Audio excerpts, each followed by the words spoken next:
இது இந்த காற்றாலை திட்டம் இலங்கைக்கு எப்படி கொண்டு வரப்பட்டது, எதனால் கொண்டு வரப்பட்டது, இதனால் இலங்கை அரசாங்கத்துக்கு என்ன லாபம், அதானி நிறுவனத்துக்கு என்ன லாபம்.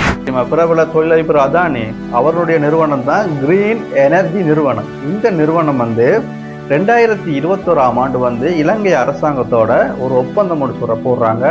அதாவது $442 மில்லியன்.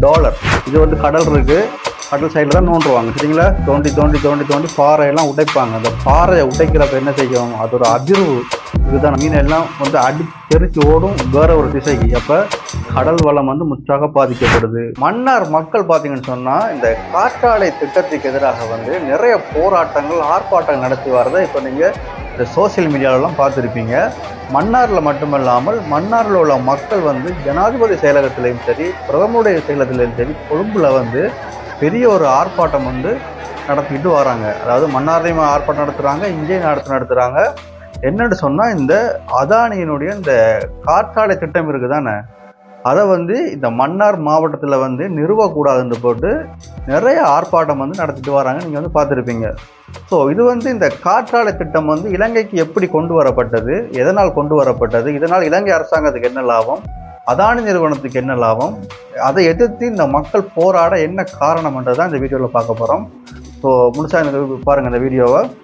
ஓகே, இப்போ ஃபஸ்ட்லேருந்து பார்த்தோம்னு சொன்னால் இந்த மன்னார் காற்றாலை திட்டம் என்றால் என்னன்னு சொன்னால், இலங்கை அரசாங்கத்தோட 2021ஆம் ஆண்டு இந்தியாவில் இருக்கா தெரியுமா, பிரபல தொழிலதிபர் அதானி அவருடைய நிறுவனம் தான் கிரீன் எனர்ஜி நிறுவனம். இந்த நிறுவனம் 2021ஆம் ஆண்டு இலங்கை அரசாங்கத்தோட ஒரு ஒப்பந்தம் போடுறாங்க.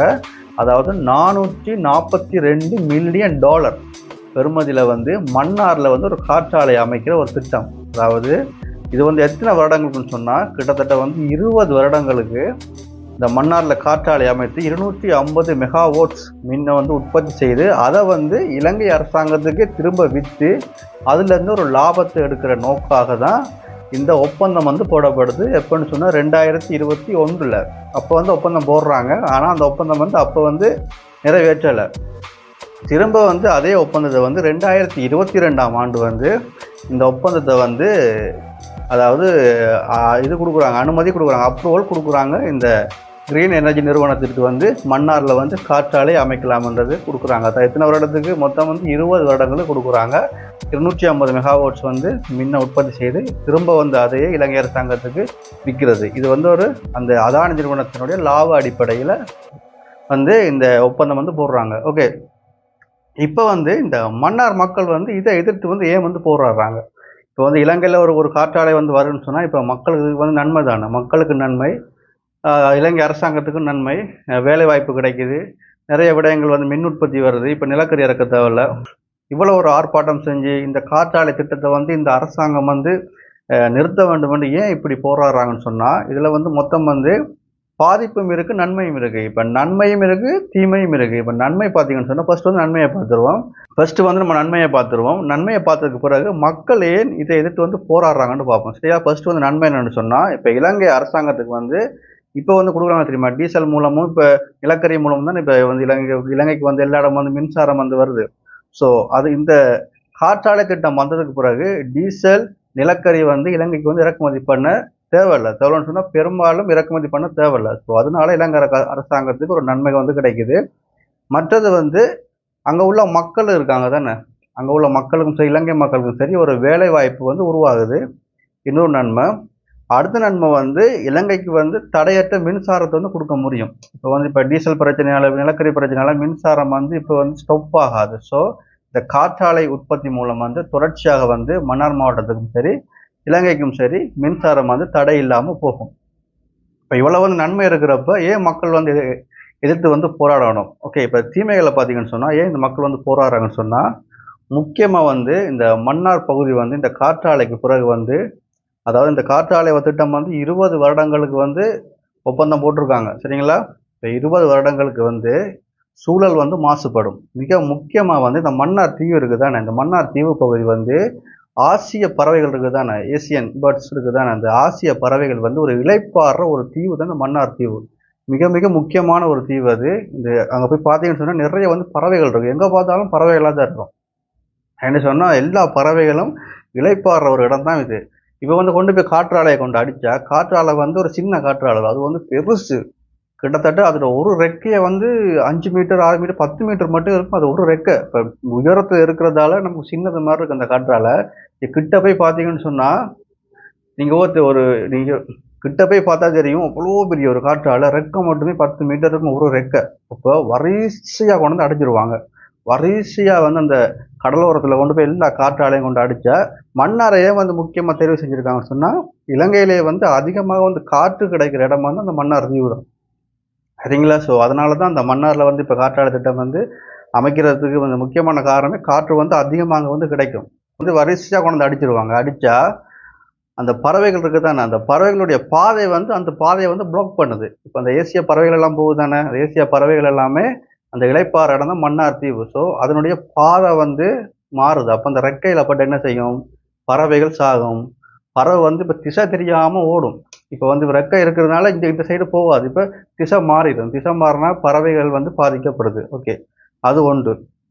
ரெண்டாவது வந்து அந்த காற்றாலை வந்து பில்ட் பண்ணுறாங்களா, இந்த காற்றாலை பில்ட் பண்ணுறப்ப காற்றாலை வந்து பில்ட் பண்ணுறாங்க தானே. இப்போ அது வந்து சின்ன ஒரு காற்றாலைன்னு சொன்னால் 1 அடி 2 அடி தோண்டி கீழே வந்து புதைப்பாங்க. இது இவ்வளோ பெருசு. அதை வந்து புதைக்கணும்னு சொன்னால் கீழே இருக்கு தெரியுமா, பாறை மண்ணை வந்து நோண்டுவாங்க. நோண்டி நோண்டி நோண்டி நோண்டி பாறை எல்லாம் உடைப்பாங்க. கீழே அடியில் கீழே வந்து பாறை இருக்குது. இது வந்து கடல் இருக்குது, கடல் சைடில் தான் நோண்டுவாங்க. சரிங்களா? தோண்டி தோண்டி தோண்டி தோண்டி பாறையெல்லாம் உடைப்பாங்க. அந்த பாறையை உடைக்கிறப்ப என்ன செய்யும், அது ஒரு அதிர்வு. இதுதான் அந்த அதிர்வு வந்து பக்கத்தில் கடல் கடல் இருக்கிறதால அங்கே உள்ள மீன்கள் எல்லாம் என்ன செய்யும், பாதிக்கப்படும். பவளப்பாறைகள் பாதிக்கப்படும். மீன் எல்லாம் வந்து அடி தெரிச்சு ஓடும் வேற ஒரு திசைக்கு. அப்போ கடல் வளம் வந்து முற்றாக பாதிக்கப்படுது. பவளப்பாறைகள் வந்து பாதிக்கப்படுது. அடுத்து வந்து இப்போ காற்றாலையை போட்டாங்கன்னு சொன்னால் அங்கே யாருமே மீன் பிடிக்க போயிடாது. தடை போட்டுருவாங்க. இந்த இடத்துல மீன் பிடிக்க அனுமதி இல்லை. அப்போ என்ன செய்யுது, மீனவர்களுடைய வாழ்வாதாரம் பாதிக்கப்படுது. முக்கியமான பிரச்சனை, மீனவர்களுடைய வாழ்வாதாரம் பாதிக்கப்படுது. அடுத்த வந்து கடல் அரிப்பு ஏற்படும். அந்த மண் வந்து அரிச்சு அரிச்சு அரிச்சு அரிச்சு கடல் அரிப்பு ஏற்படும். நல்ல தண்ணியில் வந்து கடல் தண்ணி வந்து கலக்கும். இது வந்து அடுத்த பிரச்சனை. சரிங்களா? உப்பு தண்ணி எல்லாமே நல்ல தண்ணியில் வந்து மிக்ஸ் ஆயிடும். மிக்ஸ் ஆகினா அதுக்கு பிறகு வந்து பாவிக்க இயலாது அந்த தண்ணியை. சரிங்களா? இன்னொன்று வந்து அதனுடைய சத்தம். அந்த ஃபேன் இருக்குது தானே, அது ஃபேன் வந்து சரியான சத்தம்னு சொன்னால் நீங்கள் கிட்ட போனால் தெரியும். தூரம் இருந்து பார்த்தா ஒன்றும் விளங்காது. அந்த அடிக்கிற காற்றுக்கும் அந்த சத்தத்துக்கும் வந்து அப்படி கவர் ஆகிரும். அதனால் வந்து சத்தம் விளங்காது. கீழே போய் நின்றீங்கன்னு சொன்னால் அப்படி ஒரு சத்தமாக இருக்கும். கிட்டத்தட்ட 200 மீட்டர் 150 மீட்டர் 100 மீட்டருக்கு சத்தமாக இருக்கும். அப்போ என்ன செய்யும், இந்த 100 மீட்டர் 150 மீட்டருக்கு உள்ளே இருக்கிற அந்த குடியிருப்புகள் வந்து பாதிக்கப்படும். சரியான சத்தமாக இருக்கும், நாய்ஸியாக இருக்கும். அதனால் வந்து மக்களோட இயல்பு வாழ்க்கையும் பாதிக்கப்படும். மீன்வளம் பாதிக்கப்படுது, மக்களுடைய வாழ்க்கை பாதிக்கப்படுது, மண்ணரிப்பு ஏற்படுது, தண்ணீர் வந்து கலக்குது, பறவைகள் பாதிக்கப்படுது. ஸோ இதனால தான் இந்த மன்னார் உள்ள மக்கள் வந்து இது வேணாம், இந்த திட்டத்தை வந்து நிறுத்தணும், இதை வந்து இதோட நிறுத்துங்க சொல்லி இந்த அரசாங்கத்துக்கு எதிராக வந்து இவ்வளோ பெரிய ஒரு போராட்டத்தை நடத்துறதுக்கு காரணமே, முக்கியமான காரணமே இதுதான். இப்போ வந்து இந்த அதானி இருக்கிற அந்த கிரீன் எனர்ஜி நிறுவனம், இந்த நிறுவனம் வந்து 20 வருடங்களுக்கு வந்து இந்த மின்சாரத்தை வந்து இலங்கைக்கு தான் கொடுக்க போறோம்னு சொல்லியிருக்காங்க. சரிங்களா? இப்போ இங்கேருந்து இந்தியாவுக்கு வந்து எடுத்து போறது இல்லை. இப்போ வந்து இந்தியாவுக்கு எடுத்து போறது இப்போ திட்டம் இல்லை. ஆனால் வருங்காலத்தில் இங்கே உற்பத்தி செய்கிற மின்சாரம் வந்து மன்னார் வந்து இப்போ இந்தியாவில் தமிழ்நாட்டிலேருந்து மன்னார் வந்து கிட்ட தானே, 32 கிலோமீட்டர் தானே. ஸோ அதனால இந்த மன்னாரில் அமைக்கிறதால டக்குன்னு வந்து கடல் வழியாக கூட இந்தியாவுக்கு வந்து மின்சாரத்தை வந்து பெற்றுக்கொள்ள முடியும். வருங்காலத்தில் அதானியினுடைய நிறுவனம் செய்தாலும் செய்யும். ஆனால் இப்போதைய திட்டத்தில் இல்லை, வருங்காலத்தில் செய்யும். அதனால் வந்து மன்னாருடைய கடல் வளம், மண் வளம், மீன் வளம் எல்லாமே பாதிக்கப்படும். சூழல் வந்து மாசுபடும். ஆனால் வந்து நன்மைகள் இருக்குது, சில நன்மைகள் இருந்தாலும் ஆனால் தீமைகள் தான் வந்து அதிகமாக இருக்குது. ஸோ இதனால தான் மக்கள் இதை எதிர்த்து வந்து இப்படி வந்து போராடுறதுக்கு முக்கியமான காரணம் இதுதான். ஓகே, இதை பற்றிய உங்களுடைய கருத்துக்களை வந்து கீழே வந்து கமெண்டில் சொல்லுங்கள். இது நன்மையா தீமையா, மன்னார் மக்களுக்கு வேணுமா வேணாமா, மக்கள் போராடுறது சரியா தவறான்றதை கீழே வந்து உங்களோட கருத்துக்களை வந்து தெரிவிங்க. மேலும் இன்னொரு வீடியோவில் சந்திப்போம். நன்றி, வணக்கம்.